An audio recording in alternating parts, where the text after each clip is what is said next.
નમસ્કાર દર્શક મિત્રો, વૈભવ દ્રષ્ટિ સમાચારમાં આપનું હાર્દિક સ્વાગત છે। પાવી જેતપુરમાં પેમેન્ટને લઈને લાંબી કતારોમાં ઊભા રહેવા બાબતે દૂધ ઉત્પાદકોમાં જોવા મળ્યો આક્રોશ। છોટાઉદેપુર જિલ્લાના પાવી જેતપુરમાં દૂધ ઉત્પાદકોને પેમેન્ટને લઈને લાંબી કતારોમાં ઊભા રહેવું પડે છે, જેને લઈને દૂધ ઉત્પાદકોમાં આક્રોશ જોવા મળી રહ્યો છે। પાવી જેતપુરની દૂધ ડેરીમાં અનેક દૂધ ઉત્પાદકો જે છે એ દૂધ પૂરું પાડે છે, પરંતુ દૂધના પેમેન્ટને લઈને છેલ્લા કેટલાય સમયથી દૂધ ઉત્પાદકોને હાલાકીનો સામનો કરવો પડે છે। દૂધનું વેચાણ જે થાય છે તેનું પેમેન્ટ બેંક ખાતામાં આવતું હોવાથી તે ઉપાડવા માટે માત્ર એક જ જગ્યા હોવાને કારણે ખેડૂતો હેરાનગતિ ભોગવી રહ્યા છે।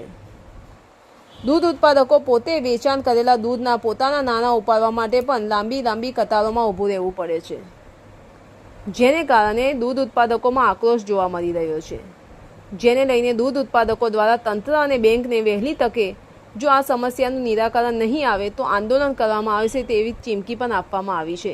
ધન્યવાદ।